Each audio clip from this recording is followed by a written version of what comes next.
Hello, welcome back to this channel.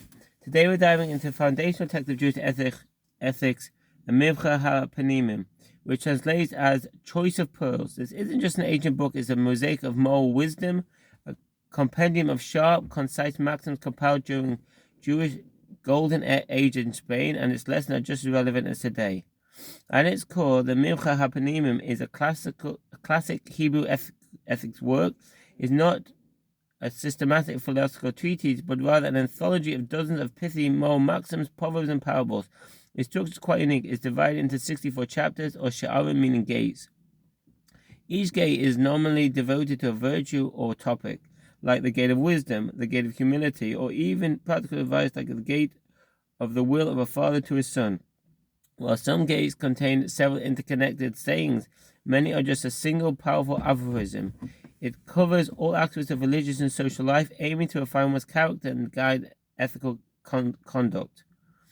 Now, the origins of the text are fascinating and a little debated. It is traditionally attributed to the famous 11th century Spanish Jewish poet, Neoplatonic philosopher Rabbi Solomon ben Judah ibn Gabriel, also known by his Latin name Avichbon.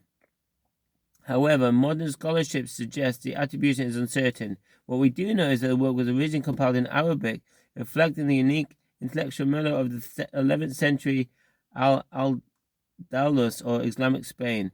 This was a crossroads in Jewish, Muslim, and Christian thought. The Mivchar Hapaninim draws heavily on Arabic ethical literature, including Persian and Indian traditions, but rephrases all that wisdom with a distinctly Jewish moral and religious framing. The text we have today is a Hebrew translation by Judah ibn Tibbon. The true value of this work lies in its themes, the actual pearls of wisdom. Let's look at the four major areas that Mivchar Hapaninim focuses on. Theme 1: humility versus pride. Humility, another, is repeatedly praised as the highest virtue, while arrogance is sharply condemned. One powerful epigram from the Gate of Humility states, the crown of the wise is humility, the crown of fools is arrogance, and at the end of every humility there is peace. Humble content is equated with wisdom and self-mastery. Theme 2: wisdom and knowledge. The text extols learning, study, and prudent speech, but it emphasizes intellectual humility. True wisdom, the text suggests, means understanding one's limits. For example, it teaches that the wise man admits that he does not know all, and so learns more. This blends Jewish and Greek Arabic maxims on study and self-discipline. Theme 3: fear of God and trust, Emunah. Reverence for God, Yiras Hashem, underlies all ethical advice. Ethical behavior is consistently framed as a religious duty, echoing the biblical proverb that wisdom begins with the fear of God. This work includes a chapter explicitly titled Gate of Belief, Emunah. Theme 4: moral refinement, Musa. Overall, the book is a Musa handbook, a guide for ethical self-improvement. It covers everything from kindness and patience to warning against vices like anger, envy, and hypocrisy. It asks, who is the hero? One who disciplines his own foolishness and conquers his anger. This emphasis on inner virtue and self-restraint is central to the work's message.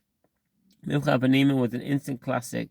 The 1484 Cincinnati edition was one of the earliest printed Hebrew books, demonstrated its immediate and widespread popularity. It's been popular throughout the ages, including everyone from German pietists, Hasidic Ashkenaz, to later philosophical and ethical masters like Bechia ben Pekuda.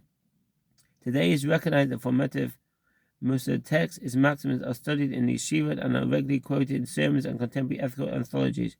Whether in the 15th century or today, a new English translation titled A Choice of Pearls, a Rabbinic Guide to Life, this ancient compilation continues to serve its original purpose to offer guidance on living a life of virtue, wisdom, and humility. So let's dive into the actual text here, if there's anything I haven't already said.